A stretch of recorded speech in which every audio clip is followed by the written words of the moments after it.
Teman-teman, sebentar lagi Natal loh. Siapa yang senang sebentar lagi Natal? Nah, sama seperti Maria, dia juga senang sekali karena dia akan segera membeli baju Natal. Wah, senang ya kalau Natal pakai baju baru. Siapa yang di sini senang kalau dapat baju baru?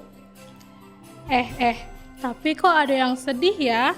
Wah, ada apa ya? Yuk kita saksikan.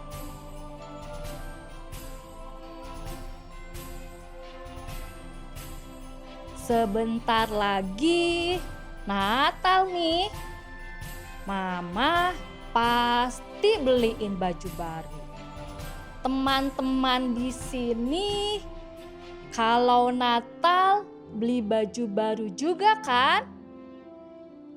Mama. Ada apa, Maria? Ayo kita beli baju baru. Karena semua teman-temanku sudah punya baju baru. Yuk beli yuk. Nanti dulu ya. Hari ini Mama mau beliin sepatu sekolah buat Kia. Karena punya dia sudah rusak, Nak. Gak apa-apa kan?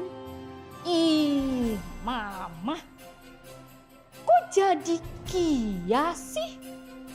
Dia kan anak pembantu. Ngapain Mama urusin dia? Tidak boleh begitu, Nak. Dia kan sudah membantu keluarga kita. Dia juga sudah menjadi bagian keluarga kita. Jadi, kita juga harus membantu dia.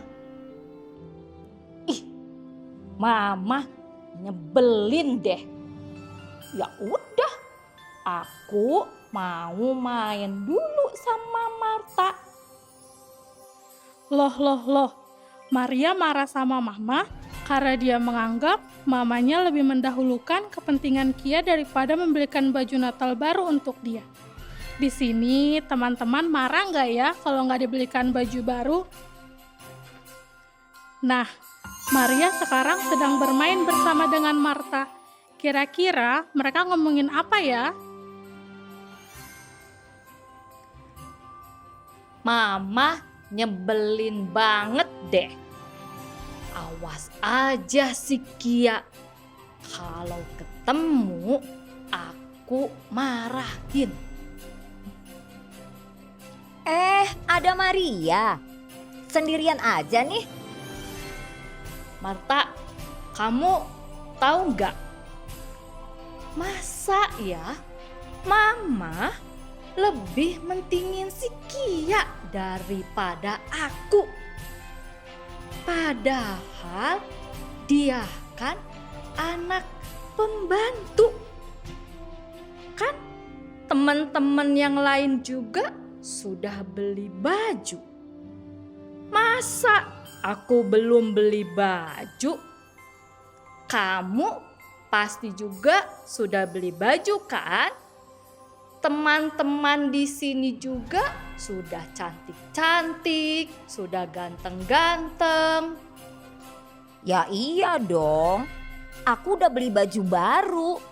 Tapi masa sih mama kamu lebih memilih si Kia, anak pembantu itu? Iya, sekarang Mama pasti lagi pergi sama si Kia. Itu Kia. Kita samperin yuk. Kia, sini kamu deh. Iya Maria, ada apa? Gara-gara sepatu jelek kamu, hari ini aku tidak jadi dibeliin baju baru sama Mama. Padahal aku mau juga kan dibeliin baju baru. Walah Maria, maaf ya, aku benar-benar tidak tahu. Kalau gara-gara aku, kamu gak jadi beli baju baru. Alah kamu, pura-pura nggak tahu.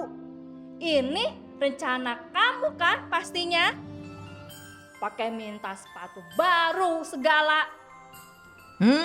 Emang anak pembantu bisanya minta-minta. Dasar. Udah yuk Marta, kita tinggalin dia. Gak usah kita temenin. Dasar anak pembantu. Wah teman-teman, Maria marah nih sama Kia. Marta menyuruh Maria supaya tidak berteman lagi dengan Kia. Di sini ada nggak yang suka musuhin temannya sama seperti Maria dan Marta? Ayo, ada nggak? Nah, sekarang Maria sedang di rumah dan bertemu dengan Mama. Kira-kira apa yang akan terjadi? Yuk kita saksikan lagi. Ih, kesel banget sama si Kia. Wah, anak mama sudah pulang. Kamu kenapa, Nak? Kok mukanya cemberut sekali? Ini sudah mau Natal loh. Mana senyum Natalnya? Aku kan kesal sama Mama. Udah mau Natal, aku gak dibelikan baju baru. Malah si Kia yang dapat sepatu baru. Gimana sih Mama? Maria, kamu tahu nggak, Nak? Natal itu sebenarnya bukan soal baju baru, celana baru, sepatu baru, dan barang-barang baru lainnya. Tapi, Udah Mah. Sekarang Mama pilih aku atau Kia? bukan begitu, Nak. Kamu kan anak Mama. Mana mungkin Mama tidak pilih kamu? Tapi kan Kia di sini lebih membutuhkan sepatu itu, Nak. Makanya Mama memutuskan. Udahlah Mama, belain Kia mulu. Aku mau masuk kamar dulu. Maria, jangan gitu dong. Aduh, bagaimana ya anak-anak? Mama bingung sekali nih. Seperti apa ya sama Maria?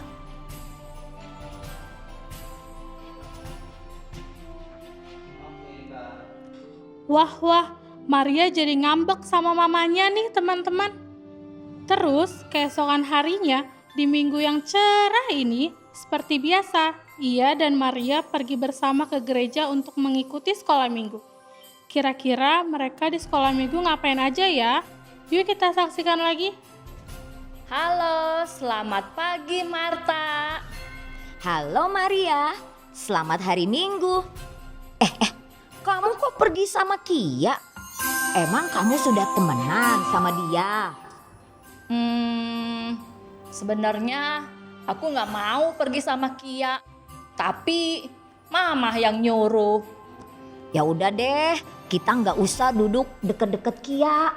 Setuju. Selamat hari Minggu adik-adik. Apa kabar hari ini? Sudah dekat Natal nih. Tapi kok kayaknya ada yang sedih ya? Kia, kenapa kamu sedih? Nggak apa-apa, Kak. Hayo, masa sih nggak apa-apa? Kamu tuh kelihatan sedih. Sebenarnya aku sedih, Kak, karena aku dimusuhin sama Marta dan Maria. Loh, kok bisa Maria dan Marta musuhin Kia?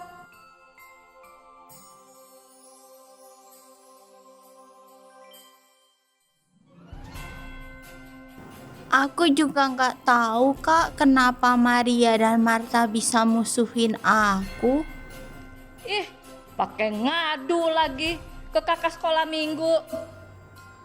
Nggak asik banget. Ya sudah. Jangan berantem ya. Biar kita bisa mulai sekolah minggu. Yuk, kita nyanyi lagu Mentega dan Roti.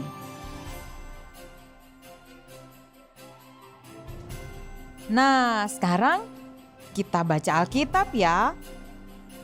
Bacaan kita terambil dari Yohanes 15 ayat 14 sampai 15.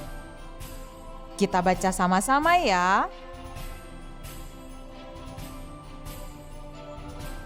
Kamu adalah sahabatku jika kamu berbuat apa yang kuperintahkan kepadamu.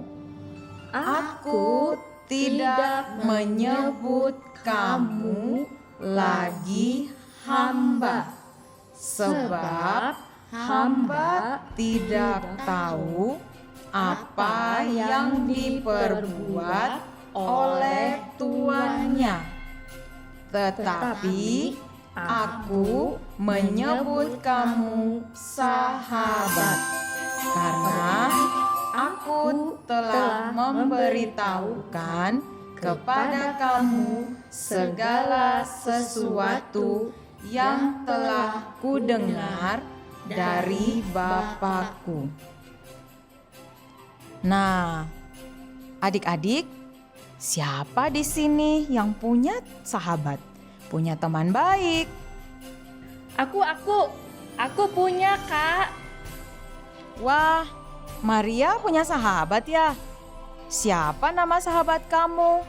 Marta, Kak. Iya Maria, sahabat aku. Aku sahabat Maria. Wah, senangnya. Kalau Kia, siapa sahabatnya? Aku nggak punya sahabat, Kak. Sekarang aja aku dimusuhin sama Maria dan Marta. Tidak punya teman. Wah, kenapa ini? Ada yang mau diceritakan gak sama kakak? Iya, Kak. Gara-gara Kia, aku gak jadi dibeliin baju baru sama mama. Mama malah lebih ngebeliin Kia sepatu. Dasar. Iya kak, parah banget tuh si Kia. Masa sahabat aku dibuat sedih? Adik-adik, tidak boleh seperti itu ya. Nih, kakak punya cerita. 2000 tahun yang lalu, karena sayangnya Tuhan sama kita, Ia mengirimkan anaknya ke dunia.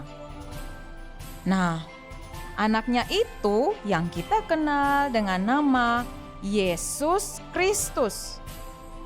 Ia mengajak kita untuk menjadikan semua orang menjadi sahabat. Nah, kalau Tuhan Yesus saja mau kita jadi sahabat buat sesama, masa Maria tidak mau? Habisnya aku kesal banget sama si Kia.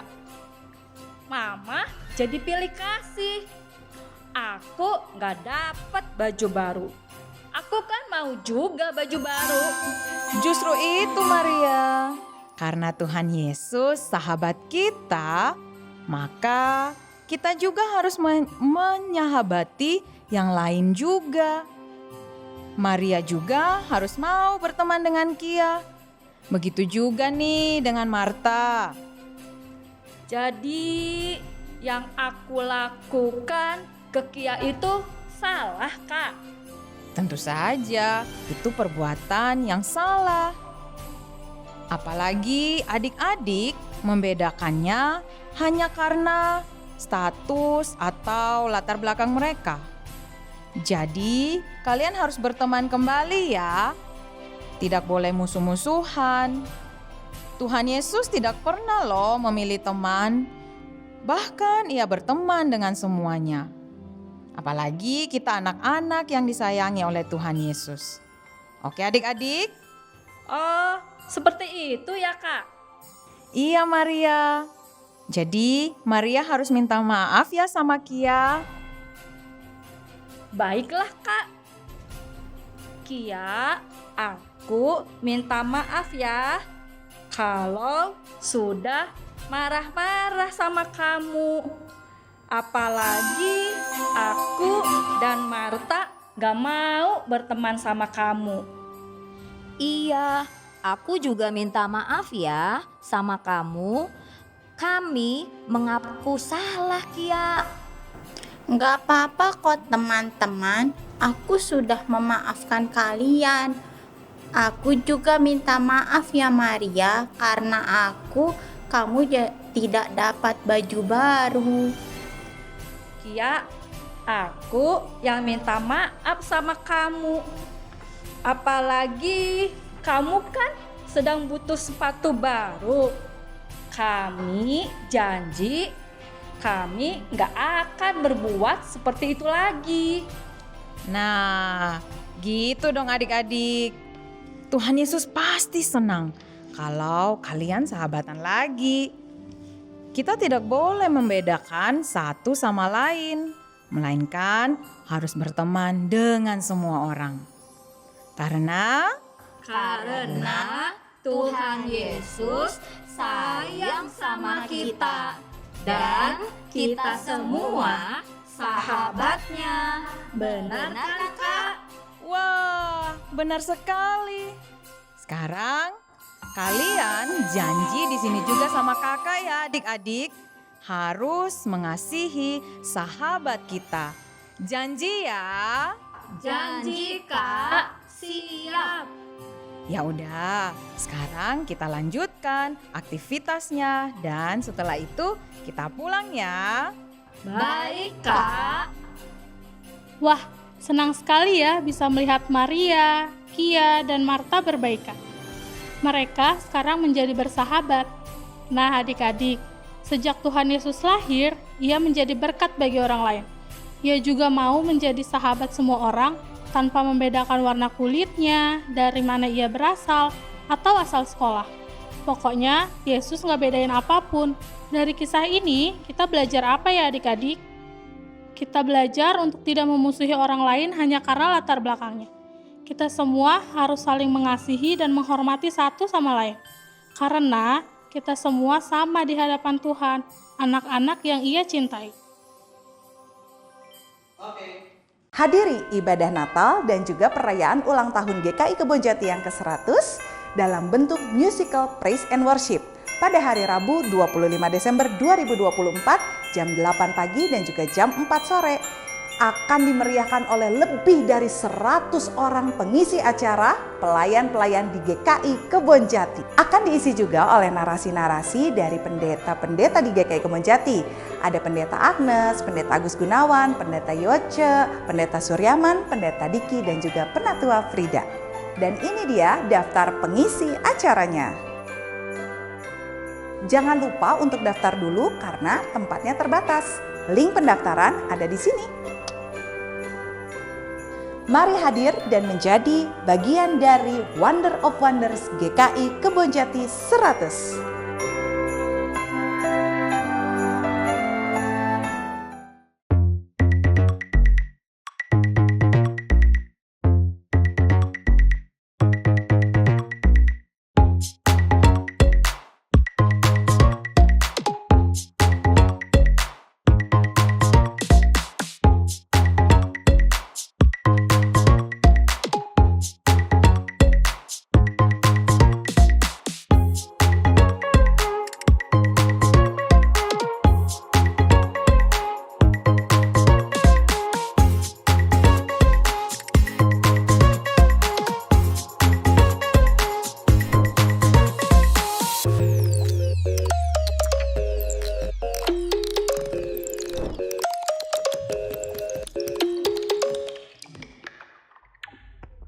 Dulu saya bermimpi bisa melanjutkan sekolah dasar sekolah Kristen. Tapi saya tahu kalau orang tua saya, mama dan papa gak bisa mewujudkan hal itu karena keadaan ekonomi kami yang sulit. Saya bersyukur kepada Tuhan karena melalui BAS GKI Kebonjati, akhirnya saya bisa bersekolah di sekolah yang saya inginkan, yaitu sekolah Kristen. Karena saya ingin memperkuat iman dan disiplin saya dalam belajar dan mewujudkan cita-cita saya ingin menjadi seorang tentara. Terima kasih untuk para majelis dan jemaat GKI Kebonjati yang sangat baik yang telah membantu proses sekolah saya. Kiranya Tuhan membalas semua kebaikan dan kasih sayang yang diberikan kepada saya. Tuhan memberkati. Bapak, Ibu, Saudara-saudari yang terkasih, salam dalam kasih Kristus. Kami dari Panitia Bulan Diakoni dan Misi mengundang Bapak Ibu untuk ikut serta dalam kegiatan Bulan Diakoni dan Misi GKI Kebonjati dengan tema Kaya dalam Memberi dan Berbagi. Kegiatan ini melibatkan seluruh jemaat dalam pengumpulan dana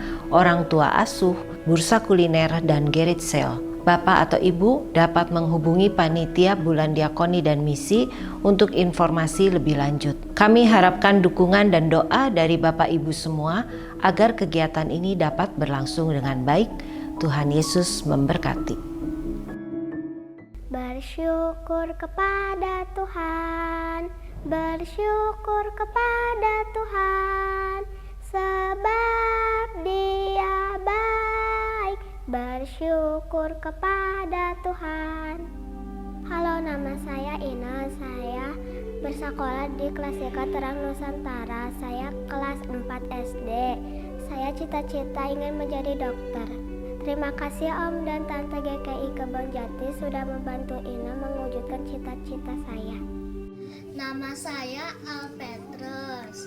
Saya kelas 3 SDK Smart Holy Kids.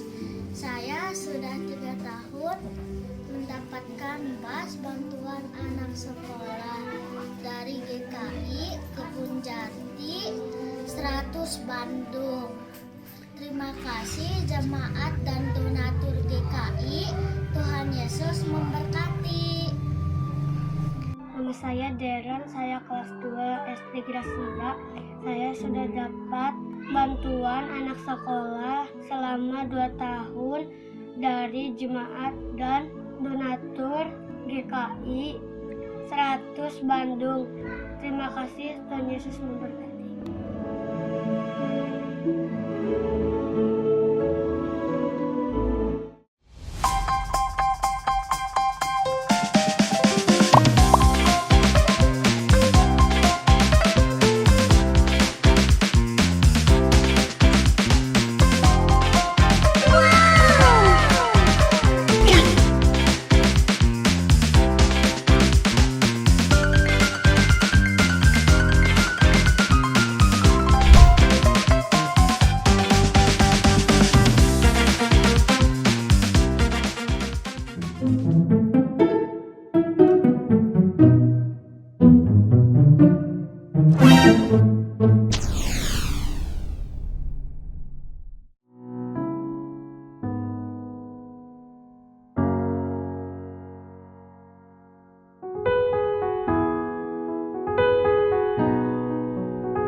Umat yang terkasih, marilah kita mempersiapkan diri menyambut ibadah ini dengan hati penuh sukacita, karena Allah yang kita sembah adalah Allah yang baik dan penuh kasih setia. Seperti diungkapkan pemazmur dalam Mazmur 86 ayat 5, sebab Engkau ya Tuhan, baik dan suka mengampuni, dan berlimpah kasih setia bagi semua orang yang berseru kepadamu. Mari dengan berdiri kita memuji Tuhan.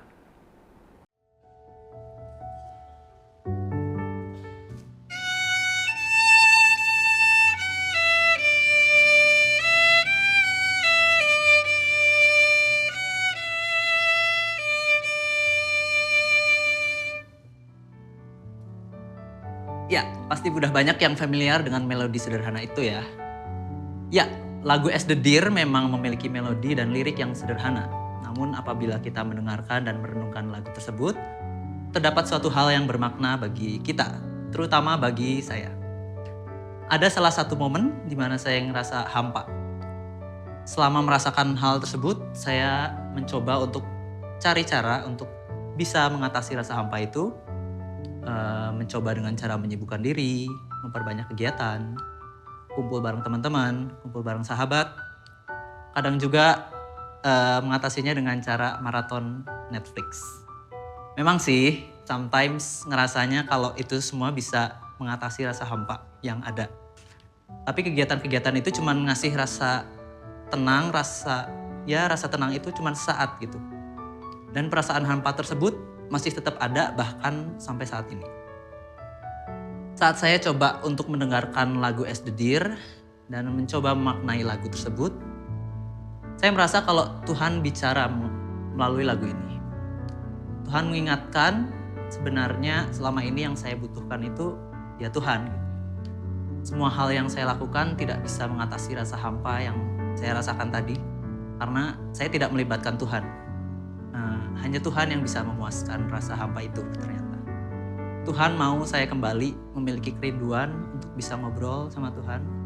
Apapun yang saya hadapi dalam kehidupan ini, rasa hampa atau hal-hal lainnya, Tuhan mau saya datang kepada Tuhan. Karena memang Tuhan yang jadi jawaban dari setiap permasalahan yang saya hadapi. Kiranya lagu sederhana ini bisa menjadi pengingat bagi kita semua untuk memiliki hati yang selalu haus dan rindu akan kehadiran Tuhan. Karena Tuhan adalah sumber kehidupan kita. Selamat mendengarkan.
Berdasarkan sejarahnya, Kidung Jemaat memiliki sejarah panjang dalam tradisi gereja.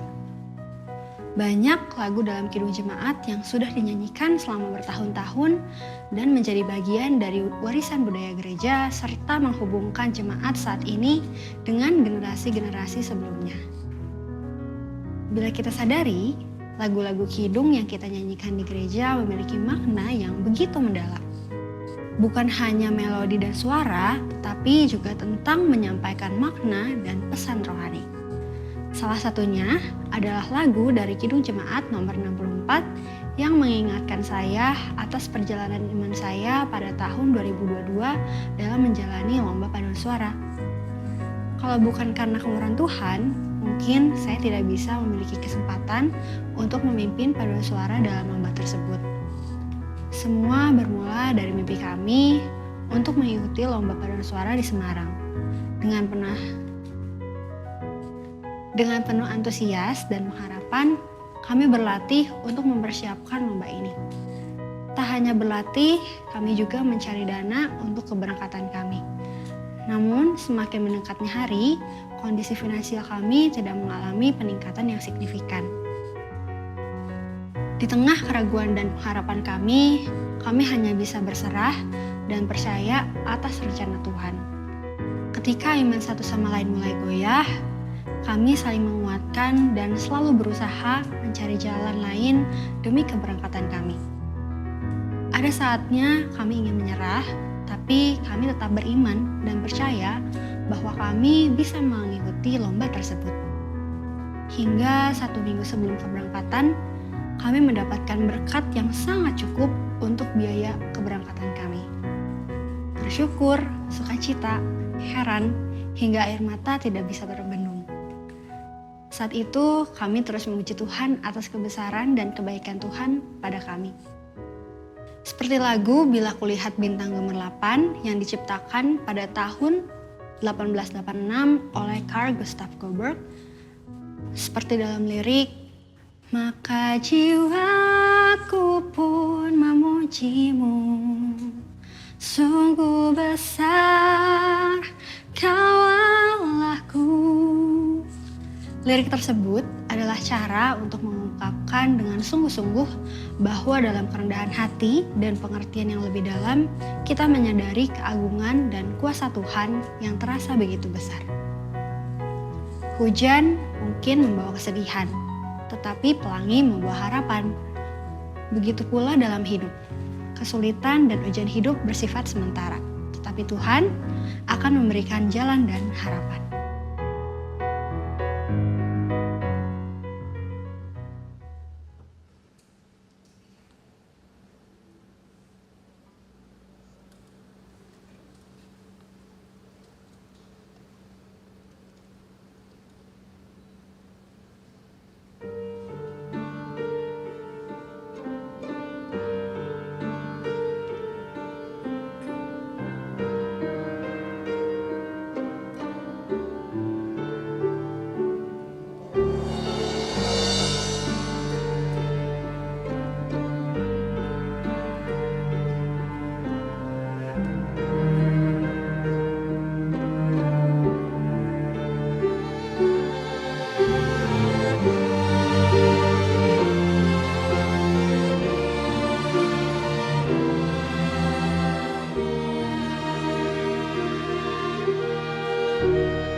Kisah Para Rasul 3 ayat 6. Tetapi Petrus berkata, emas dan perak tidak ada padaku, tetapi apa yang kupunyai kuberikan padamu. Demi nama Yesus Kristus orang Nazaret itu, berjalanlah.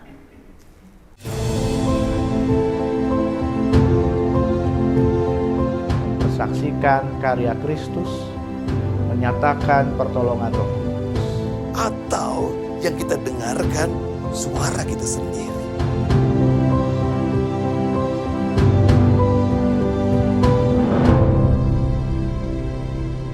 Salam sejahtera, Jemaat GKI Kebonjati. Saya Pendeta Dani Purnama. Saat ini saya melayani sebagai Pendeta Jemaat GKI Gading Serpong, Tangerang.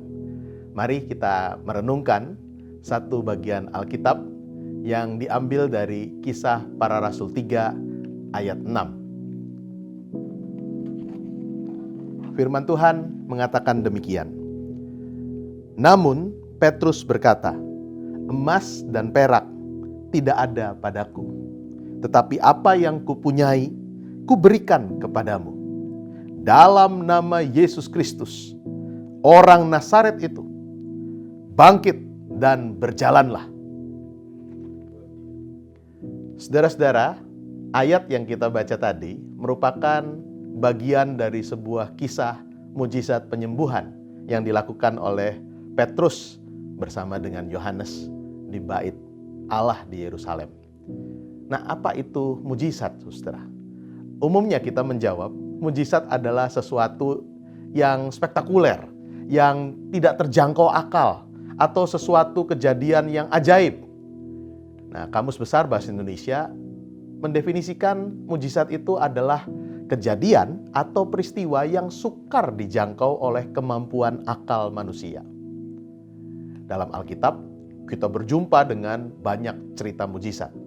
Di Perjanjian Lama misalnya, ada kisah-kisah seperti terbelahnya Laut Teberau sehingga dapat diseberangi oleh umat Israel yang sedang dalam kejaran tentara Mesir.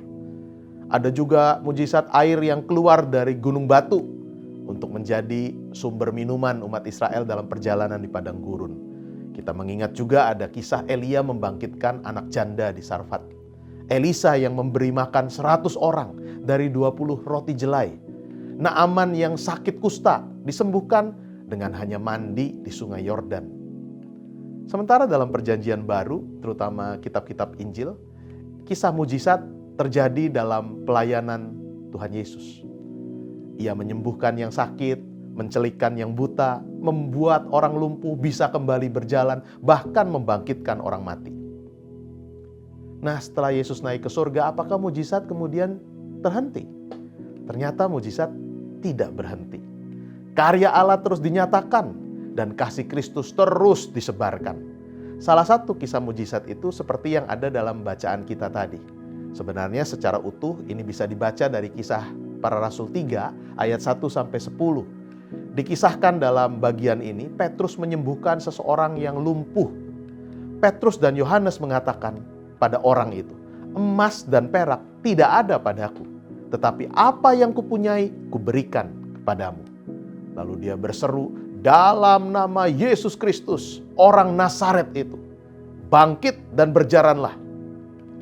Lalu orang itu sembuh, kaki dan pergelangan kakinya menjadi kuat, dan ia bisa berdiri.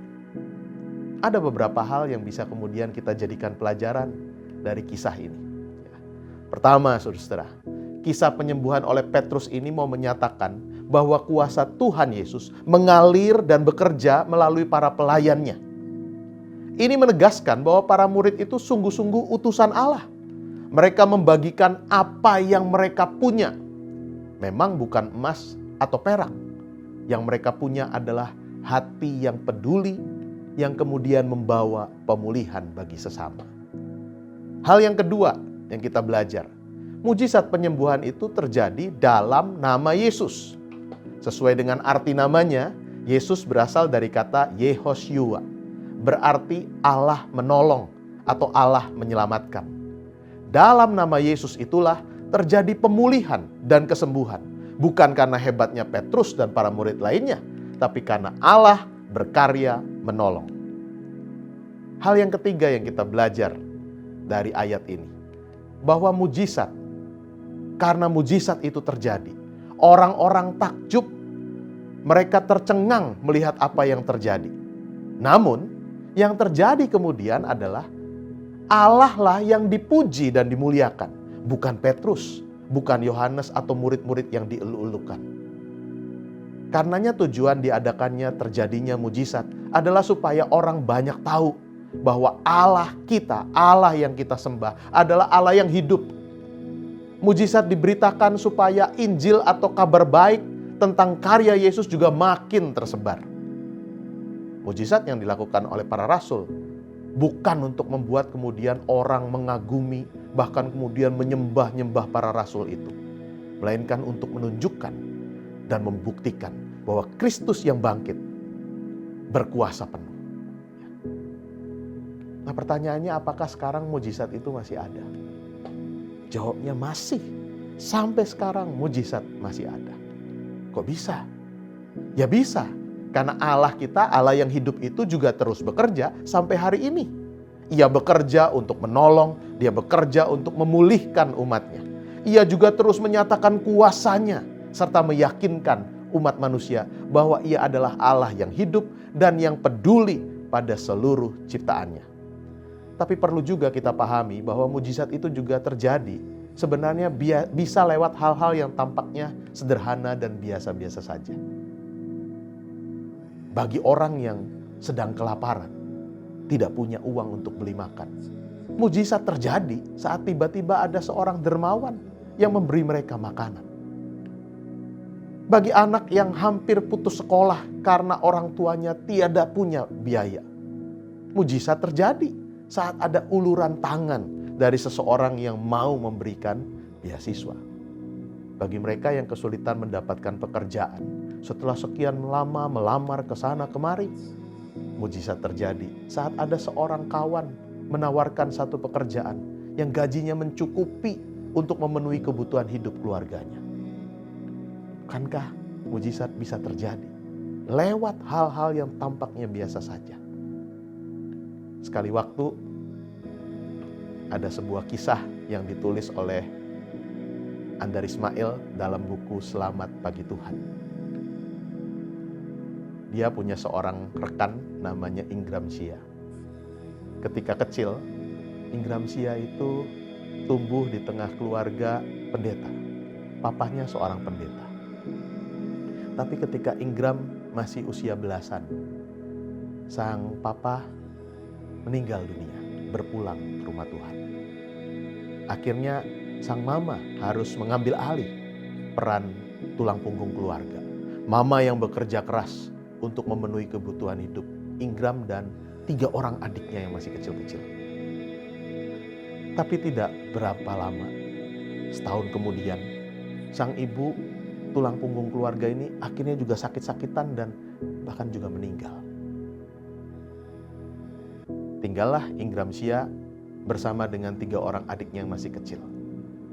Hari-hari awal ketika sang ibu berpulang, jemaat masih banyak yang memberi perhatian. Ada yang memberikan makanan, memberikan uang, pakaian, cukup.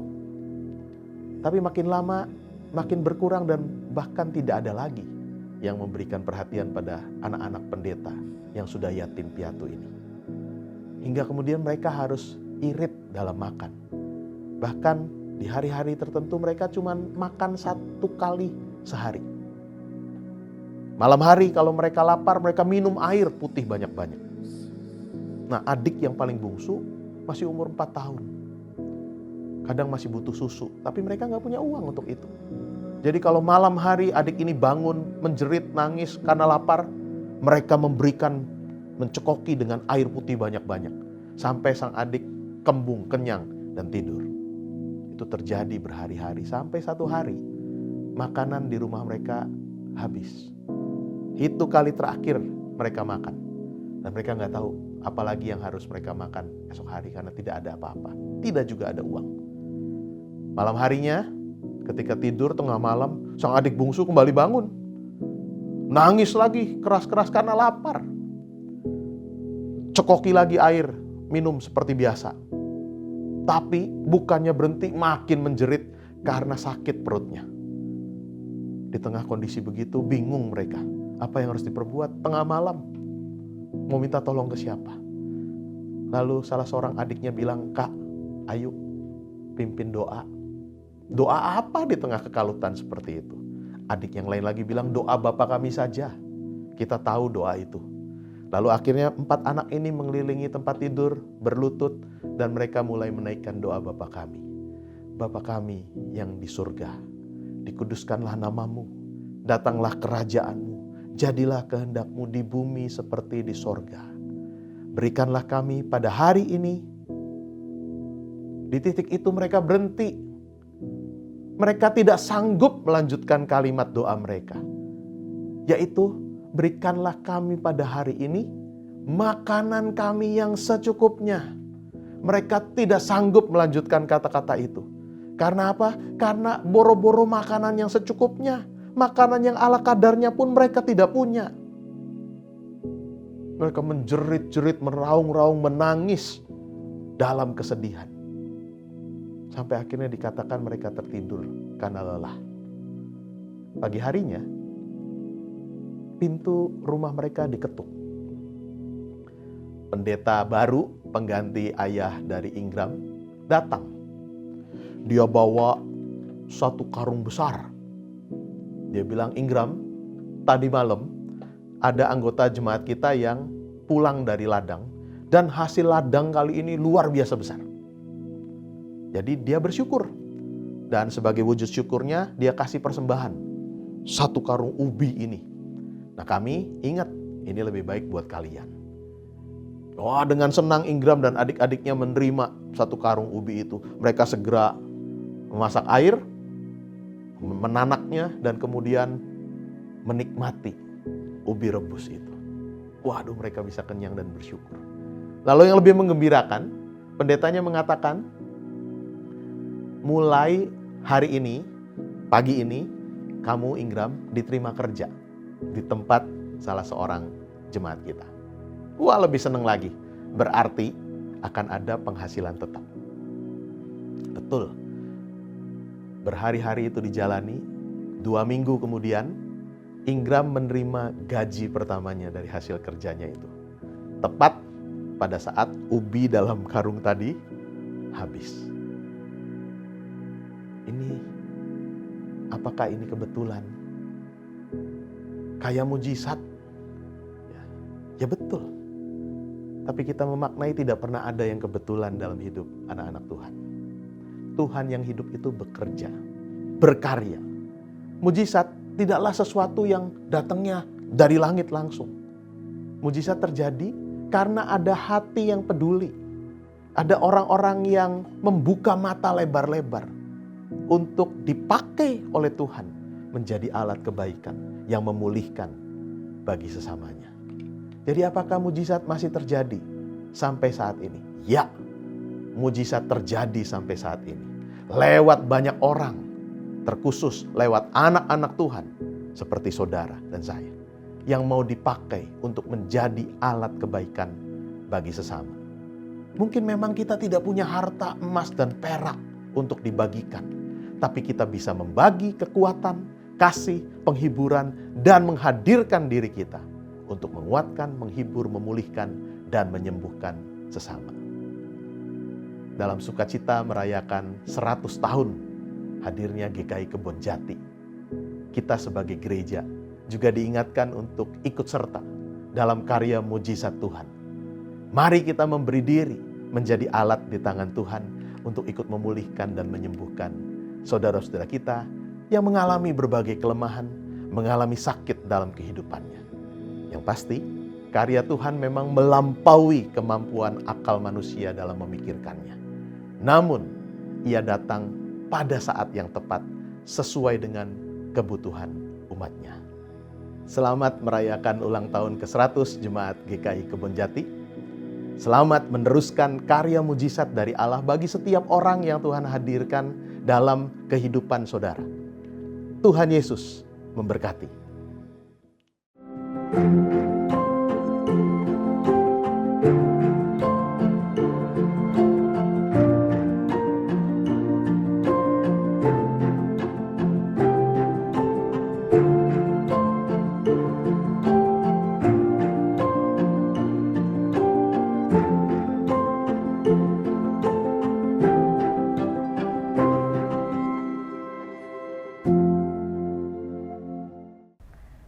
7 tahun yang lalu, seperti mendapatkan musibah yang luar biasa yang saya rasakan, pada sore hari itu saya masih berlatih paduan suara di tempat ini.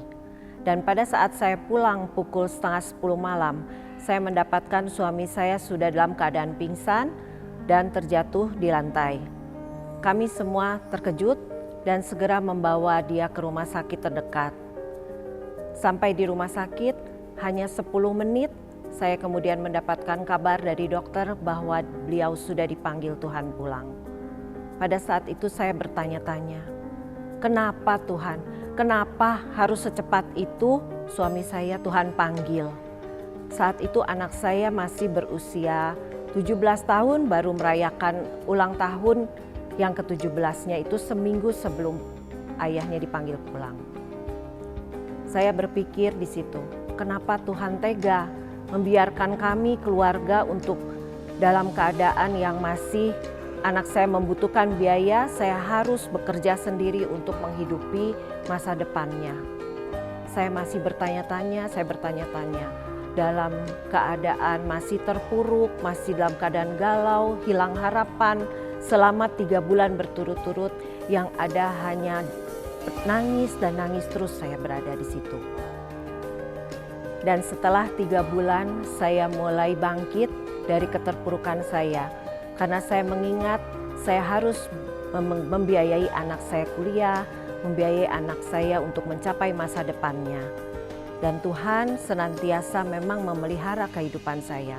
Saya yakin dan percaya Tuhan sudah mengambil suami saya pulang, tapi Tuhan senantiasa selalu menyertai saya dalam setiap langkah kehidupan saya.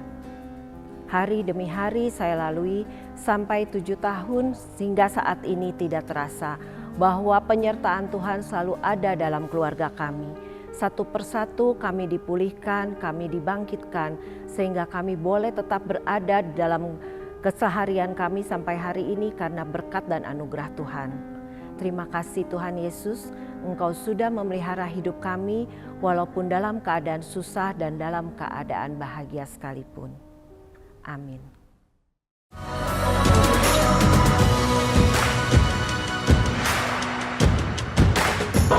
Shalom, saya Pendeta David Rustandi ingin mengucapkan selamat ulang tahun GKI Kebonjati yang ke-100. Semoga Tuhan selalu memberkati perjalanan dari GKI Kebonjati dari sekarang sampai Maranatha. Tuhan memberkati. Tuhan, kami bersyukur karena Engkau menyembuhkan orang lumpuh. Dalam setiap mujizat kami melihat kuasa-Mu. Ajar kami untuk percaya pada keajaiban yang Engkau lakukan. Kami percaya bahwa Engkau mampu menyembuhkan setiap luka. Dalam setiap penyakit kami ingin mengandalkan-Mu. Terima kasih Tuhan atas penyembuhan yang Engkau berikan. Dalam nama Yesus kami bersyukur atas karya-Mu. Amin.